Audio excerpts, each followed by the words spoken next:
Imagine you're playing one of your favourite childhood games, just wishing it had gotten a sequel. Now consider what it would feel like to discover that not only did it get a sequel, you already own it and have been playing it for over 2 decades without realising it. There's even a threequel. Kind of. Stick around to the end to see what I mean by that. I don't have to imagine that scenario, because it happened to me. If you've been a fan of this channel for any length of time, you'll know that I adore Die Hard Arcade. Me and my best friend Richie still run through the game's short campaign in co-op to this day, even if we now use the PS2 remake and its Sega Saturn mode, because the original's ever-changing resolution plays havoc with modern TVs and scalers. What you might not know is that after I moved away due to my parents' divorce, me and my brother got a Dreamcast for Christmas, alongside Sonic Adventure, Soul Calibur, Metropolis Street Racer, House of the Dead 2, and a little game called Dynamite Cop. Dynamite Cop quickly became a favourite of ours. Me and my little brother would run through the game hundreds of times over the following 6 years, but Richie wouldn't get to experience it for quite some time. I only got to see him during weekend visits to my dad's house, while the Dreamcast stayed at my mum's house, so he was none the wiser. Even when Richie did finally get to play it, I don't think he realised it was Die Hard Arcade 2, at least not immediately. How can that happen? How can anyone who's reasonably intelligent not notice that they're playing the sequel to one of their all-time favourites? The branding is certainly part of it, although it goes much deeper than that. Die Hard Arcade is just Sega's Dynamite Deka with a license slapped on there, and some minor cosmetic changes in-game to help boost sales. That licensing does its best to assert that we're playing as John McClane, fighting through Nakatomi Plaza, with even the manual claiming these are the events of the original Die Hard film. Our hero's real name, Bruno, has been scrubbed from the game, meaning Western players didn't meet him until the sequel. And oh boy, what an introduction he gets. Listen to the manual's story section. Here's what we know so far. You, one Captain Bruno Dellinger, are rudely awakened from your mandatory 3 hours of sweat-drenched, flashback-having, war-ridden nightmares you call your beauty sleep. The phone just rings like an air raid siren in your head, and at this hour you can't help but stand at attention. Seems like the president of the good old US of A needs your help.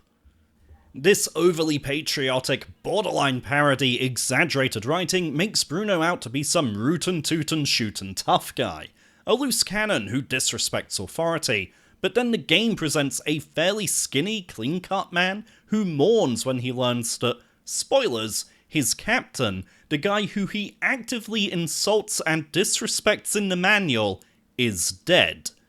There's definitely a disconnect there. I'd also like to point out that Bruno doesn't look anything like his original incarnation from the previous game, and he would look entirely different again in the next outing, Asian Dynamite, aka Dynamite Deka EX. More on that follow-up title later. In terms of gameplay, while Die Hard Arcade restricted us to facing left or right, Dynamite Cop allows us to move and attack in 8 directions. This makes the game feel much more flexible and responsive. Our options open up, as we no longer need to be in the same lane as our opponent to do some damage. We can now also collect P icons. Grabbing 5 of these, or 1 green S icon, powers us up for a limited time and changes some of our combos. Not that we needed more offensive options, as the move list for this game, and its predecessor, is surprisingly huge. We can absolutely button mash our way through with basic combos. I still do that more often than I should admit, but we can also be flashy and show off a bit. We also get 3 distinct characters this time, with Bruno being the only returning protagonist. Die Hard Arcade's Chris Thompson, named Cindy Holiday in the original Dynamite Deka, is replaced by Jean Ivy, although there was DLC that added Cindy back in, while Eddie Brown, very on the nose there Sega, joins the team as a newcomer. And man, those shades, that mustache, that hairstyle, Even his idle animation and the dancing-inspired fighting style. Someone at Sega was watching some Beverly Hills Cop when they designed this character. They didn't even come up with a new given name. This is flat out Eddie Murphy. How did they get away with this? Through their animations, and especially their grapples, each character does feel distinct, while also being similar enough to control that we won't be disappointed if our friend or sibling steals our favourite first. All of them are viable options and capable of clearing any of the game's 3 missions. The original Die Hard arcade saw us take the same route through the same tower block every time, bar some fixed diversions for failing QuickTime events. Meanwhile, Dynamite Cop offers increased replayability by including 3 missions spread across both a cruise ship and the pirate's hideout. The missions serve as more of a butterfly effect than individual campaigns. The same basic story is told, albeit with unique cutscenes for different hiding places. We visit many of the same rooms in a remixed order with different enemy groups, and we fight the same bosses, just in different locations. There's also a themed restaurant and associated boss battle that changes which country it's based on, depending on your mission. Although all 3 chefs keep hand grenades in their freezer for reasons. One oddity of the missions is that while missions 1 and 3 transition to the pirate's hideout for the grand finale, mission 2 takes place entirely on the sinking cruise ship, offering less variety in its locations. It even has a unique credit sequence that better matches the game over screen. Could this be the air quotes canon ending? In the console release, these missions are also more clearly defined as difficulty levels. Selecting Mission 1 gives us unlimited continues, Mission 2 gives us 9 credits, and Mission 3 asks us to clear the game in just 4 lives. This is in addition to Missions 2 and 3 introducing tougher variants of enemies earlier on. That's a tall order, with me and Richie barely scraping through Mission 3 on our last continue for the footage capture. There are more reasons to return for another run. We can also find hidden illustrations that unlock artwork in a gallery found in the main menu for even more replay value. Annoyingly, some of these are found in rooms that we can only visit after failing a QuickTime event, so seasoned players have to screw up on purpose in order to get a full set. That's totally my excuse for missing several of them. Cough cough wink wink nudge nudge. Another distinction is Dynamite Cop's willingness to be silly and absurd. The most out there enemy in the original game was a robot. Dynamite Cop, meanwhile, is happy to include a battle against a kraken, while letting you fire laser guns and anti-air missiles, complete with resulting mushroom clouds.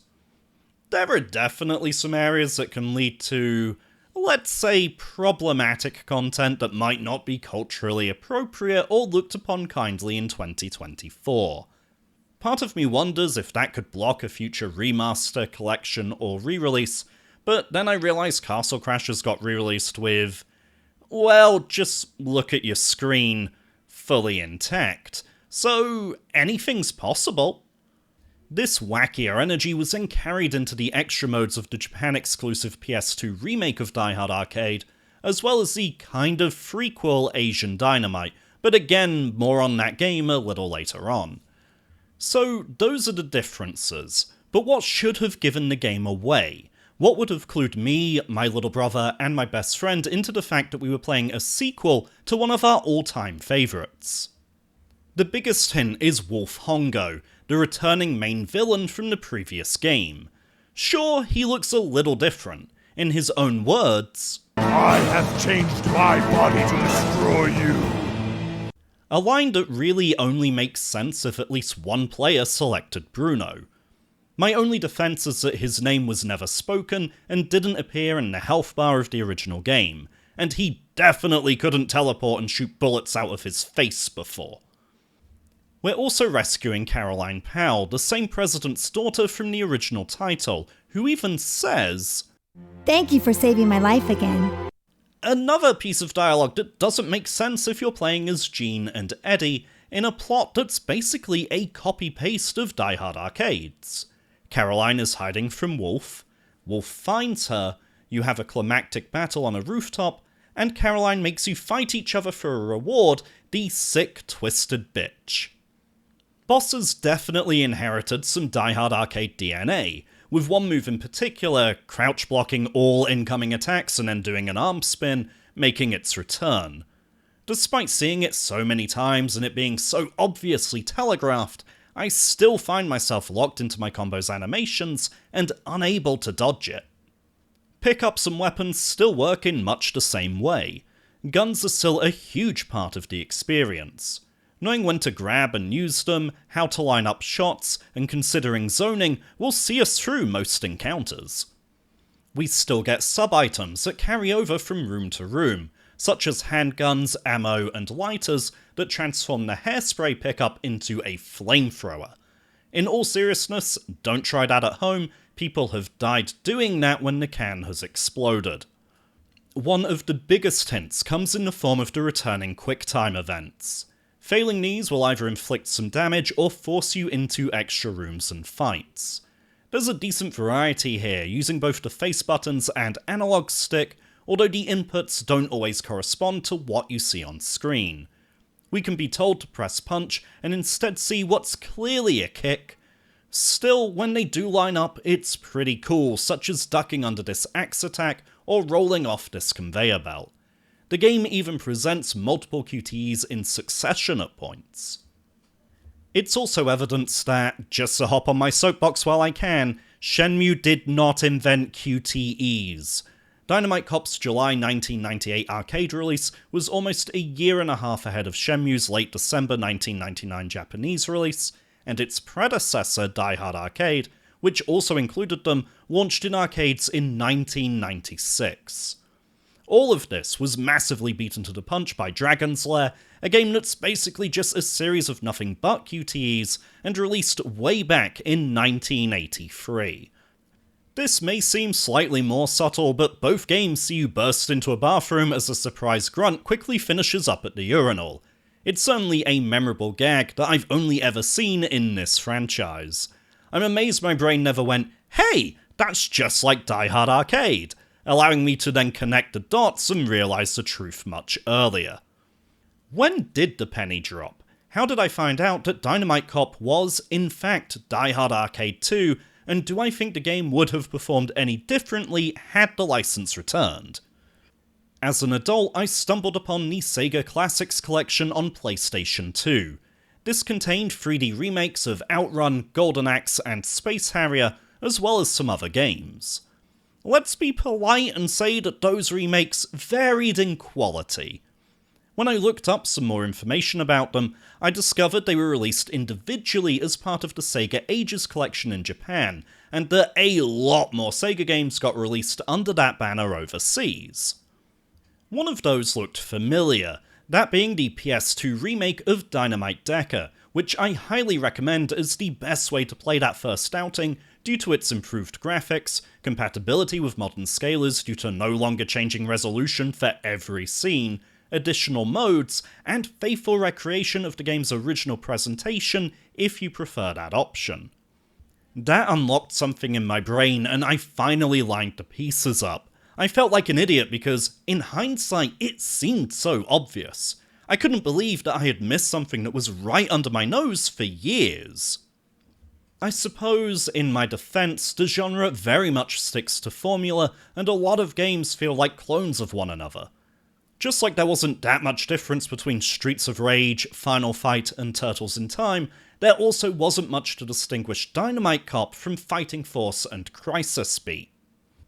I can only speculate as to why Sega didn't apply the Die Hard license again, releasing this as Die Hard Arcade 2 in the West. First, we have Sega's financials. Considering the Dreamcast first launched in Japan in November 1998 and last in Europe in October 1999, before being discontinued in March 2001, I don't think they could afford the license. We then have to consider whether the license would have made a difference.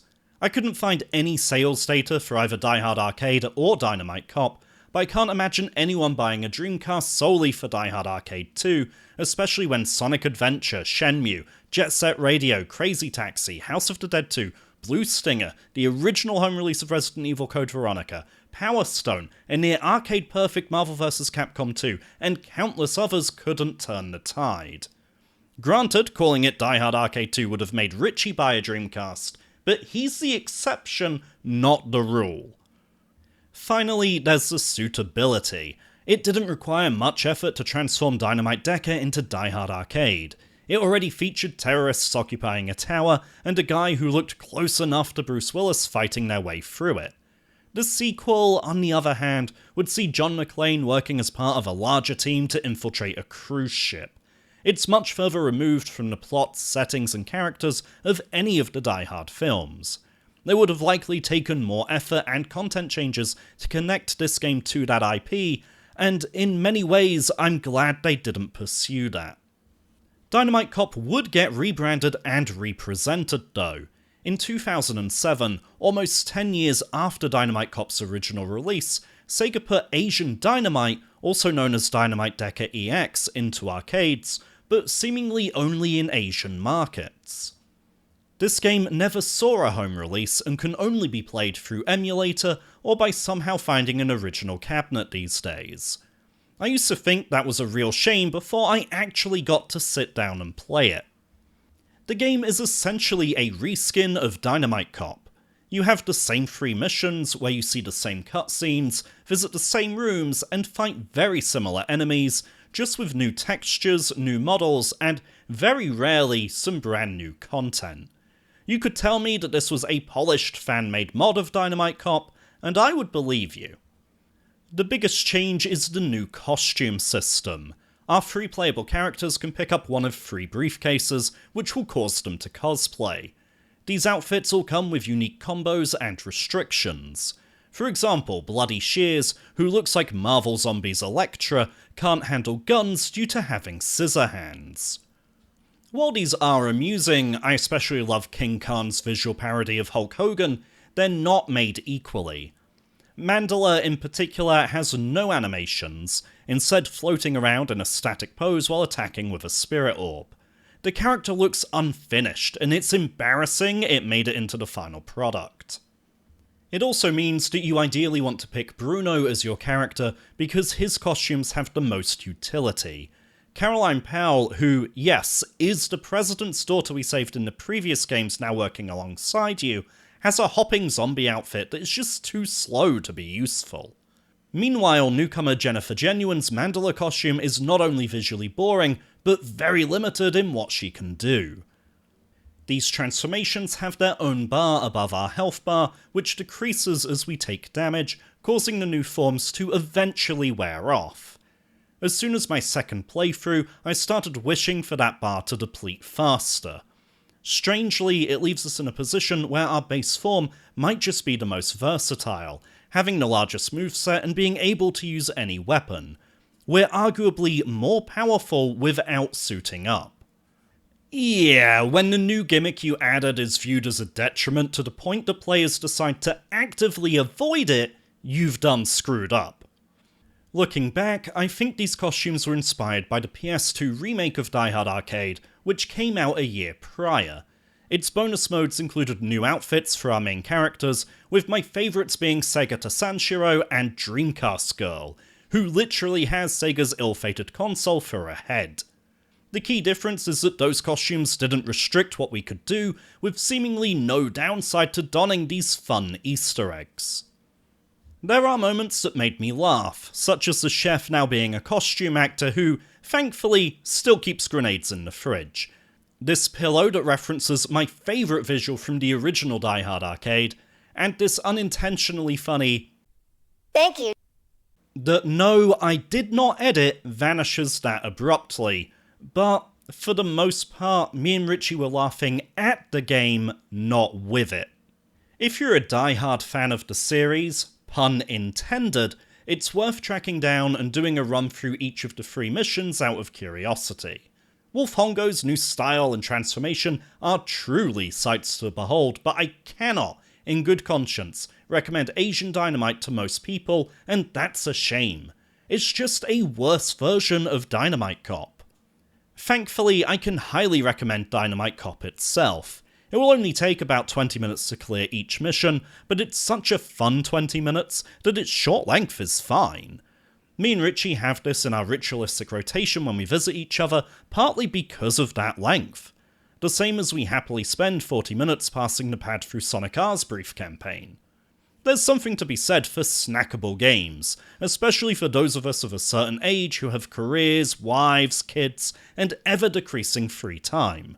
Sometimes a quick hit is exactly what we need. That said, the current price tag for this one makes it an expensive 20 minutes. I suppose you can blame its cult following and videos like this one for pushing its profile and price ever upwards. Even loving the game as much as I do, I cannot tell anyone to spend triple digits on it. If you want to try it, I recommend exploring air quotes other avenues. Sega aren't selling this first-hand anymore, you would only be funding resellers. If you do emulate this, bear in mind that the textures and Z buffering in some emulators can give some very ugly and obviously corrupted results. The good news is that this can be fixed by enabling some compatibility hacks, seemingly without affecting performance. The exact settings and toggles you'll need may vary depending on your emulator of choice, but look for anything referring to Z buffering, texture corruption, and per pixel calculations. Will you be trying out Dynamite Cop for the first time as a result of this video, or is it already a favourite that you're now inspired to return to? Were you aware that it was essentially Die Hard Arcade 2? Do you know about any other hidden or secret sequels? Let me know in the comments section. In the meantime, a huge thank you to Richie for always being like a brother to me, and for helping me capture this footage. And another thanks to my Patreon supporters who are Crow, Tiny Jericho, Mr. Terry Chaos, Ducky Go, Francis T218, and The Liberator. You can join them for perks such as pre-release video scripts in the link in the description. You can also support the channel for free by liking, commenting, and subscribing.